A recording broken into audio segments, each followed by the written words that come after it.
Hello and welcome to Sensei podcast. This is Manos Brilakis discussing with leaders in the field of CTO and complex PCI. Sensei means teacher or master in Japanese. The goal of the Sensei podcast is to help you learn and improve in CTO and complex PCI so that you can become the best that you can be and offer your patients the best possible results.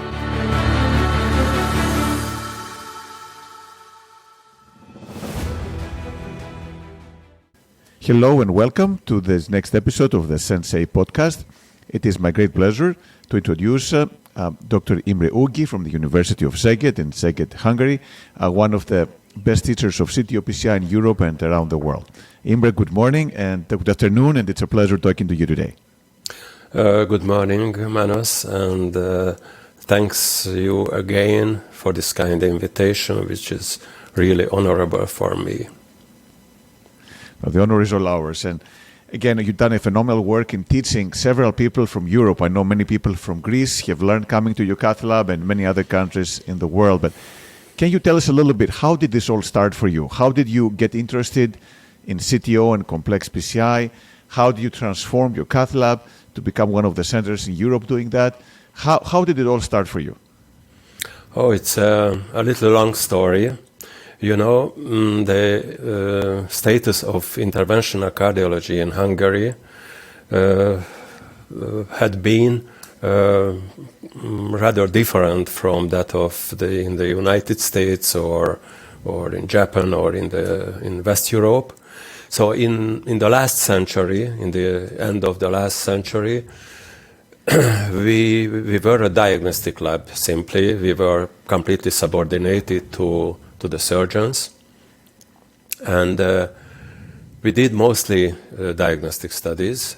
In the beginning of this millennium, when the number of procedures, the number of cath labs at all, and of course the primary PCI started in our country. That time, I worked quite a lot at outpatient departments as well for follow-up of post-PCI patients. At the beginning, I was very enthusiastic because I could see the improvement of the symptoms, but later I realized that several of our post-PCI patients still have symptoms. I started to look for the cause, the background of it, and actually I realized that many of them had incomplete revascularization, and a significant part of these patients had still CTO. At that time, CTO was considered not as indication, because there was a belief that the collaterals, the nature already solved this problem, so it cannot be ischemic. But I could see that a lot of complaints, a lot of symptoms were. So I realized that we have to do something with these patients. And in 2006, I attended a CTO session, a live case CTO session at PCR in Paris. And in this session, I saw the first CTO live cases in my life done by Osamu Kato, and the other case was by Hideo Tamai. Unfortunately, he passed away a few years later. So I was so much impressed that I realized that for a high-volume cath lab, this CTO program could be feasible and must be started. So that was the motivation for me. Wonderful. So one of the first, the early days of CTO-PCI, trying to help the patients, which remains obviously at the forefront of what we do. But then how did you go from being inspired? So the Osamu Kato's and Hideo Tamai's live cases helped you get the motivation. But then how did you go from getting motivated to actually learning and having a good expertise that you developed in doing these procedures? Actually, in the next year, in 2007, it came just in time that we were responsible to organize the annual interventional cardiology meeting in my country. This is a wandering assembly, so Szeged was the next for the next year. And due to this inspiration, I decided to make the CTO as one of the main topics of this Congress. At that time, we had already connection to George Sianos and Shigeru Saito, actually.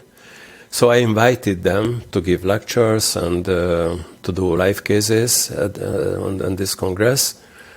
And finally, it was a great success. Both Shigeru and also George did two nice antegrade and retrograde cases. So it really made in the highlight the CTO. And at that time, we were lucky because after this meeting, George Sianos offered us to regularly visit our cath lab. He had a little bit more time to regularly visit our cath lab and to teach us for this procedure. So in 2008 to 2010, about 3 times a year for 1 or 2 days, he visited our lab and we did together cases. He was the first operator, I was the second, but all of the team benefited, let's say, benefited a lot from these cases because we learned not only the manual maneuvers of these procedures, but also what is important for a CTO, what is the necessary inventory, how to prepare the patient, and so on. So it lasted to 2010, but after that, George was too busy to continue this program. So we actually, at that time, we started working independently, but with a limited success and with some complications. So in 2013, I decided to change our ideas in the other city operators in this region. So I started to organize a biannual live case CTO meeting called Sector, from the name of my city, Szeged CTO Revascularization. The name was Sector. And this was a forum to confer our experience and deficiencies with Romanian, with Serbian, Bulgarian, Greek, Austrian, Polish city operators.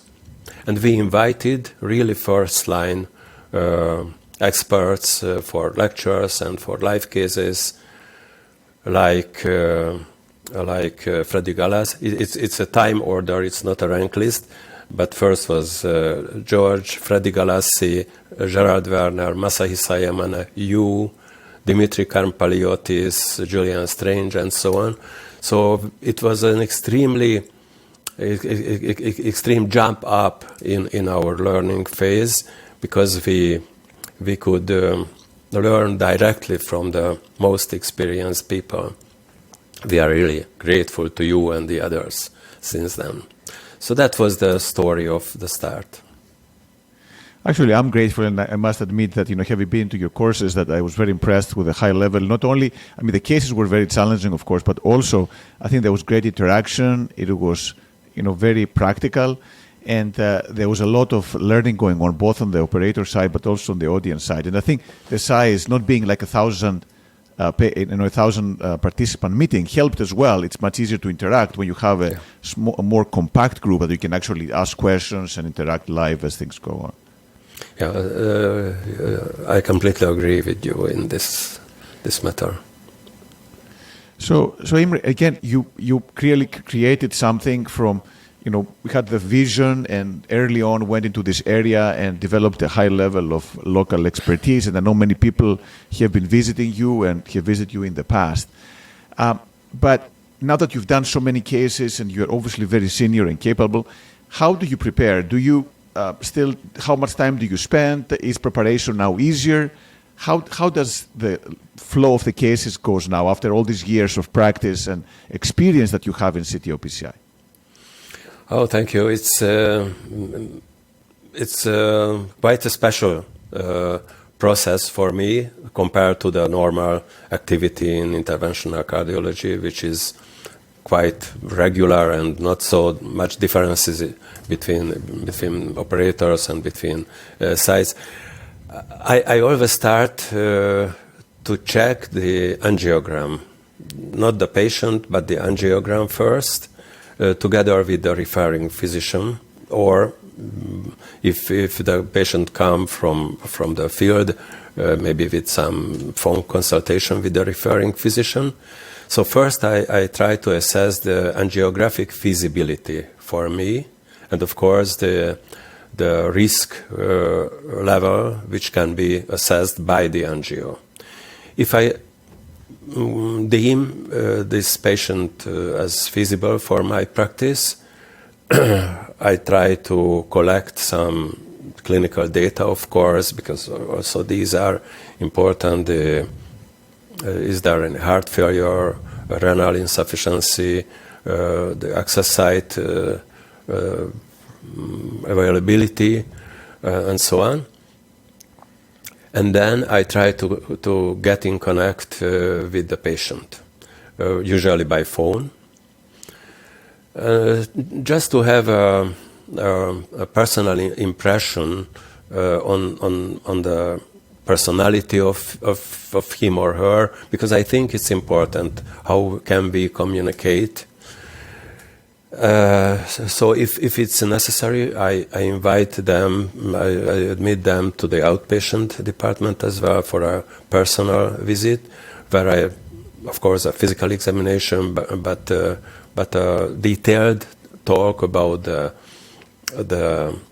complaints, the symptoms, the history. I give detailed information on the potential outcome, the risk, the complications, and so on. And I try to assess the compliance of the patient. If the patient is too old or has some difficulties in understanding for some reason, I try to get in contact with the family, usually the younger members of the family, the sons, the daughters of them, and try to make understood what can they expect from this procedure and what are the real risks. Because I think it's extremely important before that. So after this personal communication, on the day before the procedure, I watch the diagnostic angiogram at normal speed a few times, then slower speed, and then mainly for the assessment of the collaterals, sometimes frame by frame. It seems to be a very time-consuming, and by many people it's a waste of time. It's unnecessary, but I think it's really necessary, because although I afford quite a long time for this angio assessment, but my principle is that all the minute what I afford for this preliminary angio analysis is saving several minutes of the procedure. Because if you're a little bit surprised during the procedure because you discover a new information and you are already in the middle of the PCI, it's not good, because we know that several resources, the radiation, the contrast, the patience, and of course the time is limited during the procedure. So I try to very have a very detailed analysis before the procedure. And just before the procedure, I usually have a small meeting with the other members of the staff, with the nurses, with the second operator, if is a second operator. And after that, we start. So it takes you quite some time. How long do you think it takes you to actually look at the angiogram and collect all this information?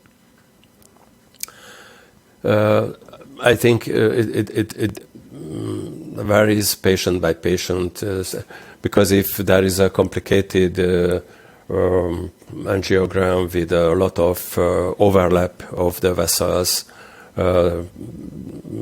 complicated collateral networks between several collaterals, epicardial and septals, several septals.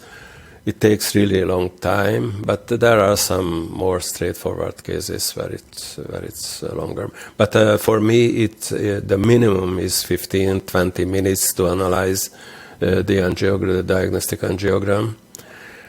If the diagnostic angiogram has the quality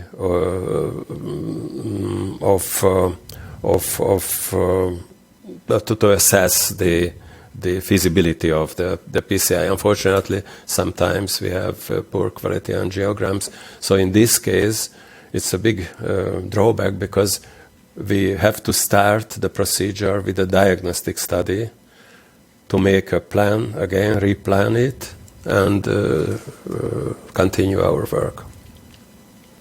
Thank you. And again, there's never enough to be said about the importance, from what you mentioned, the careful planning, taking the time to actually understand the angiogram, even though it's cumbersome and takes time before. I think, as you said, it probably saves a lot of time during the case and prevents a lot of surprises.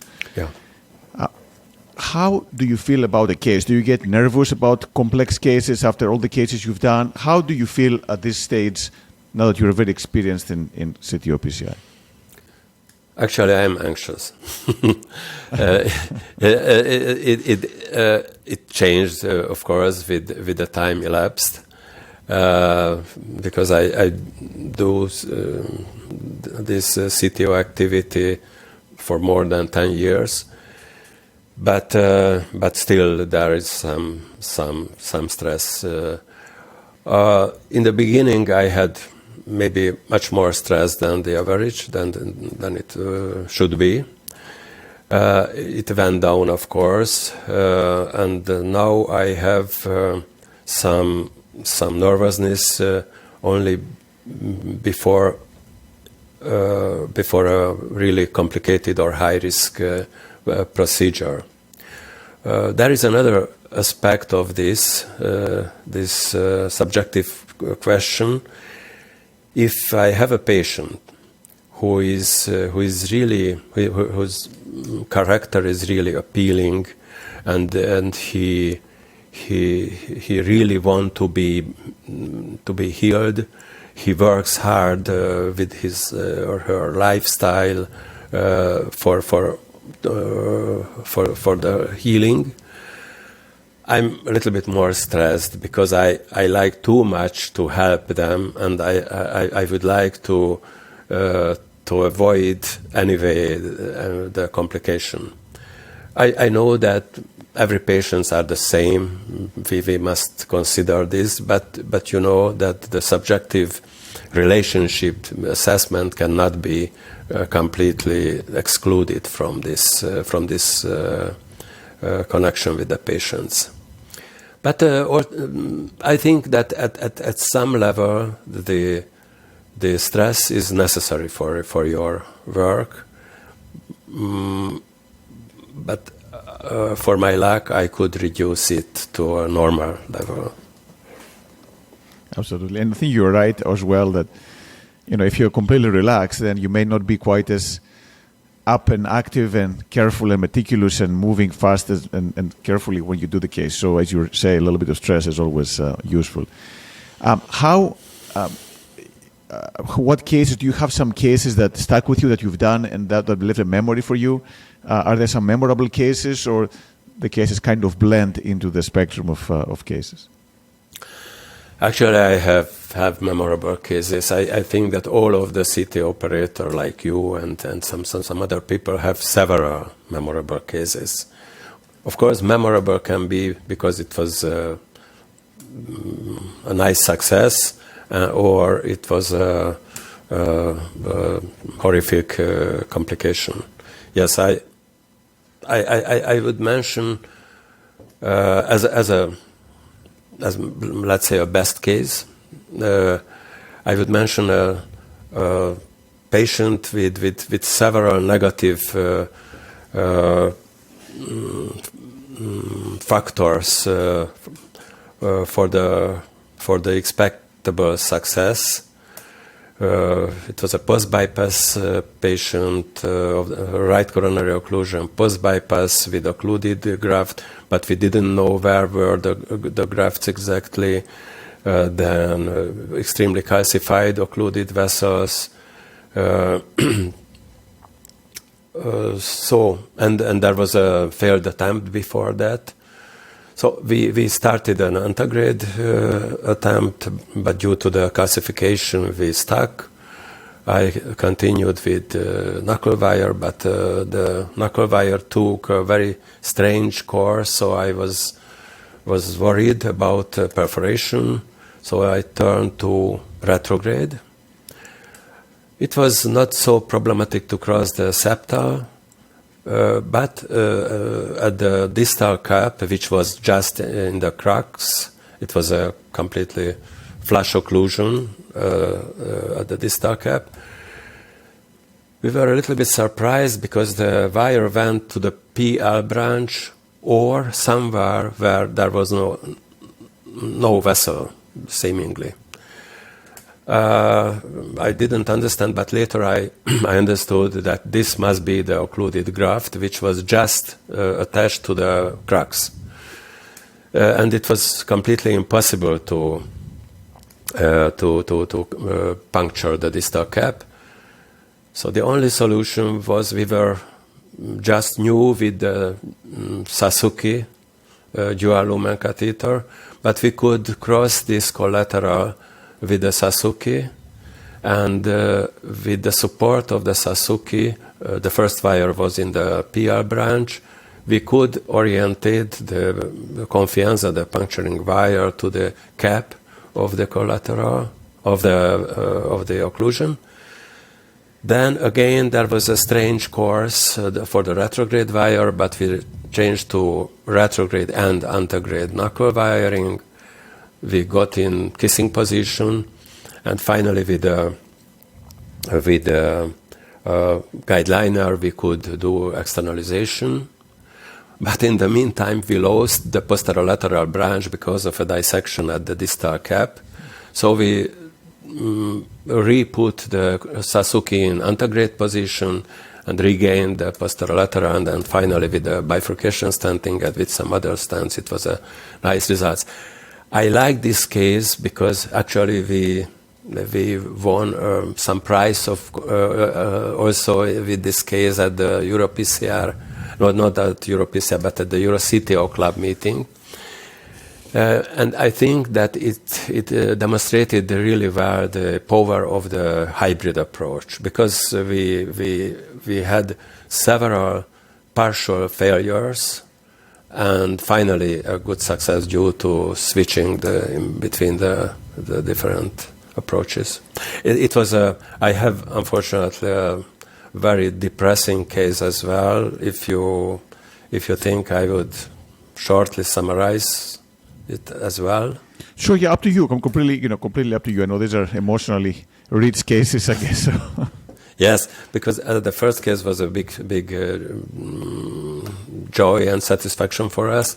But this lady, who was done several years ago, had again a calcified right coronary occlusion, and a few months before, she had a stenting of the LAD, the proximal LAD, in another hospital. We had no documentation about this procedure, but we could see that there is a stent in the proximal LAD.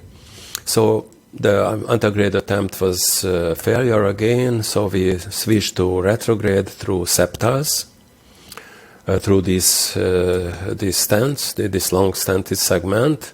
And when we were about at completing the reverse cart, suddenly a cardiovascular collapse occurred. We could see some pieces of thrombus in the LED, but still there was flow in the LED. So first I didn't understand what happened. We removed everything fast, the retrograde stuff removed, then did thrombus aspiration, but there was a cardiogenic shock, so we inserted a balloon pump. We had no ECMO or some other device at that time. And in the meantime, we had to start CPR as well, which was successful, but we took the patient to the ICU in a deep cardiogenic shock. And in 2 days, we lost her, completely lost her. It was not possible to regain. It was a progressive shock state. I was extremely depressed. And I didn't understand actually what happened, because the ACT was along the procedure was more than 300. And later I got the report about the previous stenting procedure, which had the information that the proximal LED stent was 2.5 millimeter, deployed at rather low pressure. So my feeling was, and I discussed this case with Gerald Werner as well, and also the opinion of Gerald was that with these small diameter stents, the microcatheter obstructed the LED, the stented segment of the LED, and it was a long-standing low flow in the LED with some thrombus, although not occlusive thrombus. So this, and the patient, of course, depended on this viable LED area, so that was the cause.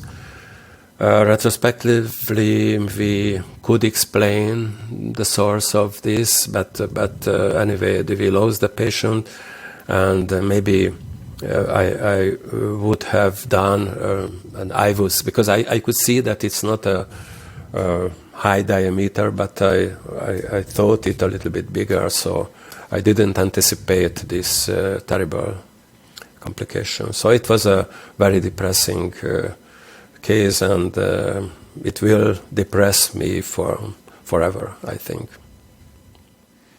But what actually impresses me is that you were very meticulous, and you took the case again, looked at it again and again, talked to many people to explain what it is, which I'm sure you apply to your next cases. So complications happen to everyone. We all have had cases of donor vessel injury or thrombosis, and obviously this can be devastated. I actually personally had a case going to ECMO for this very similar situation as the one you described. So it is humbling. At the same time, though, using those cases to learn and improve the practice and the techniques, I think that's the best way to use those cases and not just forget about them, but analyze them and understand what exactly has happened. Now, how about radiation? Do you get worried about radiation? You've done cases for a long time, very complex cases. Do you do anything special for radiation protection? Really important question, I think, for all of us who work in radiation environment. Actually, I'm not worried too much. That is the short answer.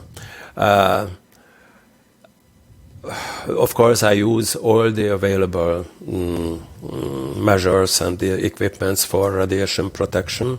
Our new generation machines are much better with reducing the radiation. I use as much fluorostor as possible, so much less angio than previously. Of course, I have a very good lead apron now, also because of my spine.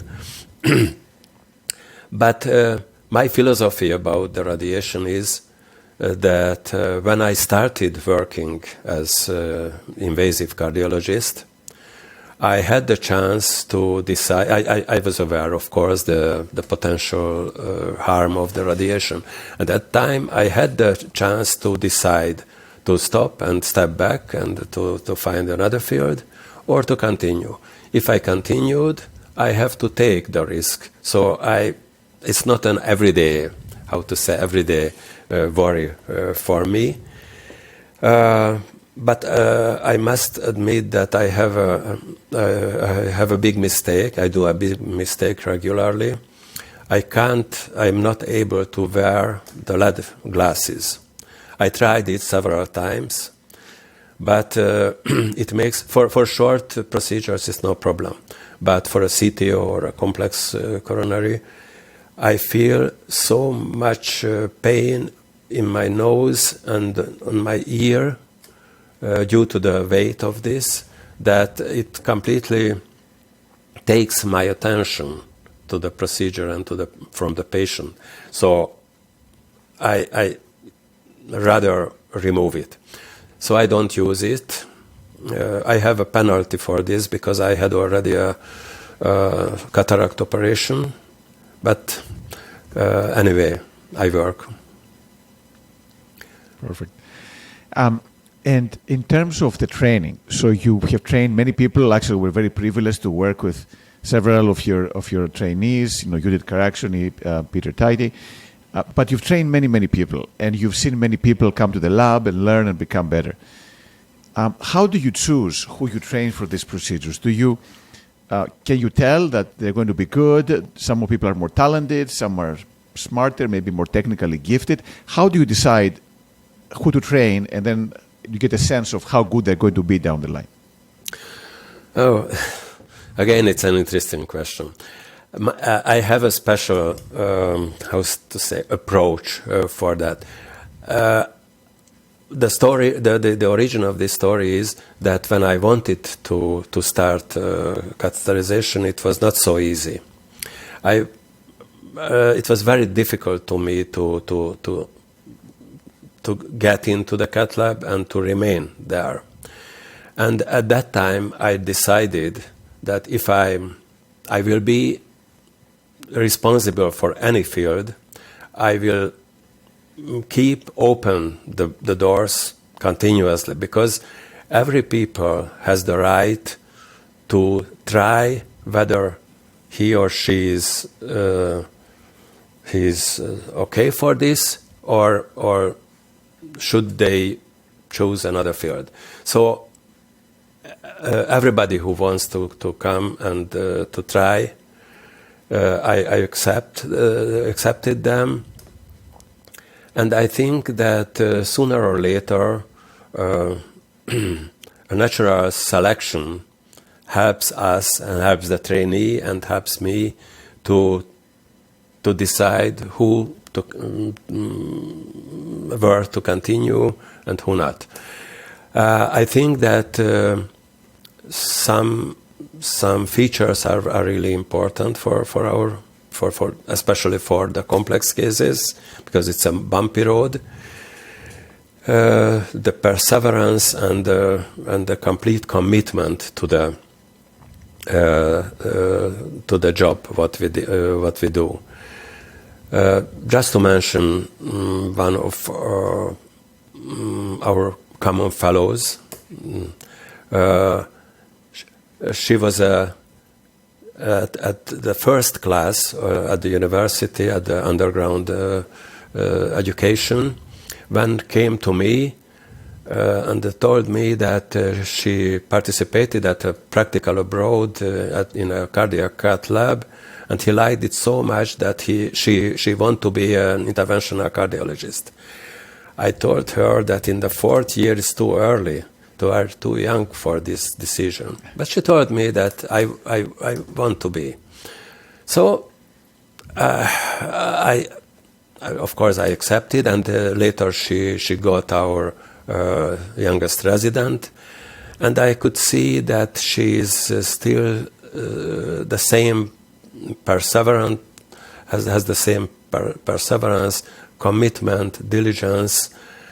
And later I could experience that also in the clinical research at a high standard team, in your team. She was also successful. So I like this approach, the perseverance, commitment, and the faith to the job what we selected. I think it's really important. Of course, the manual abilities is also important, and without them, it's not possible to do this kind of procedure. But I don't think that this is the first. It has the first importance. Great. So perseverance and willingness and persistence, these are great, not only for becoming, I guess, interventionalist or complex interventionalist, but in life in general, I guess, for everything that we do pretty much. I agree completely. So at this stage, again, you're very accomplished. You've done so many things, created one of the premier departments in Europe in doing these complex procedures, run the meetings, trained many fellows. What is the next step for you? What excites you most at this time? What is the next exciting thing for you? Oh, actually, the next step, so in my age, I'm 66. So in my age, it's pretty young. In my soul, I'm young, but my birth date show me a different information. So I have not so much new plans, but I would like to continue this field, this activity with CTO and complex coronary procedures as far as I can. Officially, by the authority, we can work until our age of 70, so I still have for this 4 years. And after that, I hope that I can still work with some education.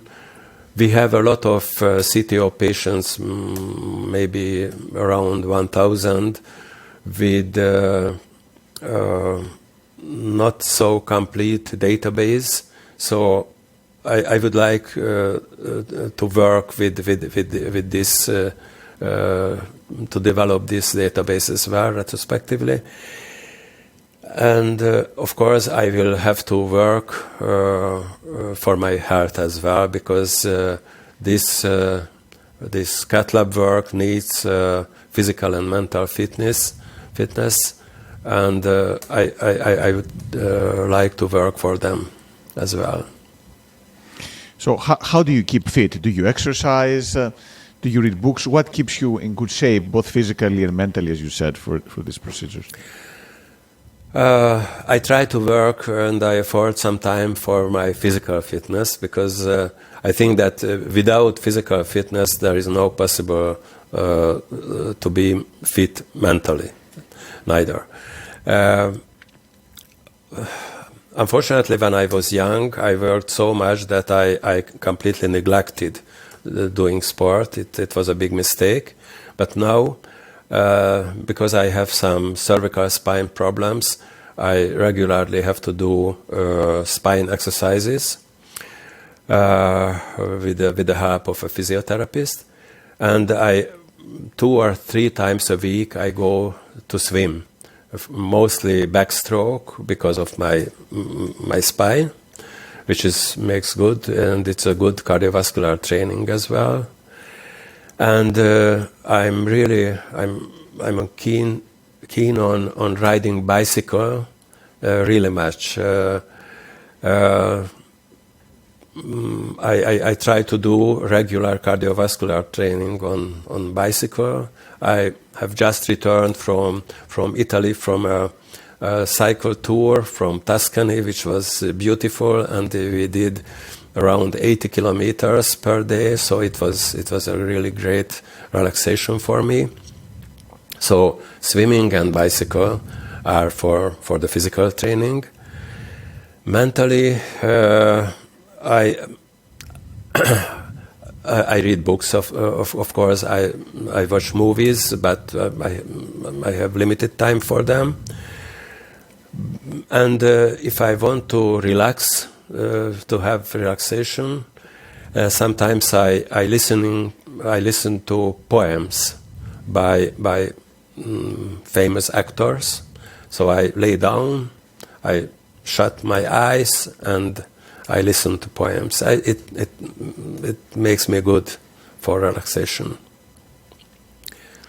Wonderful. And do you have any favorite, poets or movies or books that you enjoy? Yes, I have some of them. Maybe my favorite movie is a little bit old one, The Scent of a Woman. Probably you know this movie with Al Pacino. It's my favorite also because Al Pacino is one of my favorite actors.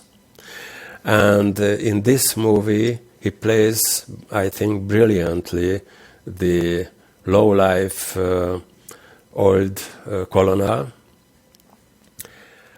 And also the other character, Charlie, is fantastic. At the first sight, it doesn't seem a very important movie, but I think it perfectly introduces how different personalities are behind seemingly jerk, unlucky, insignificant people, because both of them turned out by the end that are really great characters. So I like this movie really much. As the book, maybe I would mention a book from my youth. It's a Hungarian book written by Aaron Tamasi from Transylvania. In Transylvania, there is a Hungarian subnation called Székely, and the hero of this book, Abel, is the son of this Székely nation. This nation suffered a lot between the bigger nations, Romanian, Hungarian, Austrian, Ottomans, and they learned really much how to be smart, ingenious, and how to survive in the difficulties. So the story of this Abel, which is actually it's a trilogy: Abel in the forest, Abel in the country, and Abel in America. It shows us how smartly he got through the difficulties of the life in different situations. I like this, and the language, the style is a beautiful classical Hungarian language. So I like this book really much. Wonderful. Well, thank you again. This is phenomenal, and it's really, as you say, everyone has different things that resonate with everyone. But it's fascinating to see how things can be inspiring in different parts of life and translate into your day-to-day professional work. What are the things that you are most proud of, both personally and as well as professionally? Maybe in medicine, I would be happy to say that to start CTO and to establish a CTO program, but really is on the second place. For me, I'm most proud of starting the transradial approach. It was a long story. I did the first in 1997 after a Euro PCR, and it was a very, plain reason why I started. At that time, we were subtenants, subordinated to cardiac surgery. We had no ward at all, so that was completely uncountable whether we can do a catheterization or not from the femoral, because we couldn't see that we get bad for this patient or not. So when I participated at a lunch meeting led by Ferdinand Kim and I found it out that it was invented for us. So we started at that time the outpatient program for diagnostic only, not for PCI. And for some years, I think we were considered to be a little bit fool by other centers, because it was such a strong position of the femoral approach. But after about 5 years, the transradial spread out from our cath lab to the country, and by the middle of the first decade of this millennium, Hungary was one of the leading country in Europe in the transradial penetration. So I'm a little bit proud of it, because we started this. As a non-medical activity, maybe I'm most proud of having a pilot license. It was a dream for me in my childhood that I would be a professional. Wanted to be a professional pilot. For different reasons, it changed, and now I'm a doctor. And for several decades, I had to forget. I had some dreams about flying, but I had no time at all. And when I was already 50, a friend of me who was a pilot took me for a sightseeing flight, and he told me that, maybe it was a compliment, that you are so talented. Why don't you learn? Why don't you get a pilot license? And I realized that I wanted to do this, exactly this. So in a little bit less than 1 year, I got the pilot license, and my hobby and one of the way for mental relaxation is to fly with an ultralight plane. Wonderful. Well, again, many things accomplished, and I can speak, for myself and other people that, everyone really respects. I think many people are teaching people, but few people inspire respect the way that you do. And I think that stems from the integrity and the, sticking to principles and having this very thorough approach. So before we finish, any advice? So for the people who want to learn at different stages, either early in their career or mid-career or any part of their career you want to learn, what advice would you give them so that they can make the most and become the best they can be? Oh, it's a little bit difficult to express, but I think, again, that first, when we want to choose a way of our life, of course, the job or some determining activity, first we have to assess, and we must thoroughly assess whether is it really for us or not. It's important, I think, because if you go to the wrong way and stay there, you will be unhappy for your life. But if you already decided and if you liked it, the perseverance and the commitment and the faithful to this way is the most important, I think. We know that there are a lot of failures in our career and on our way, and there are factors obstructing us. But if we really want to do this, and then if we really find our satisfaction and joy in it, it's worth to continue. I think we must keep in mind forever these rules. Wonderful. Well, again, thanks again, Imre. And it's been again a pleasure talking to you today. Thanks again for everything you've done for the field of CTO and complex PCI in Hungary and across the world. So thank you so much, and I look forward to seeing you at one of the upcoming meetings. Thank you, Manus, and I'm also look forward to have you here again in Hungary as our guest. Thank you.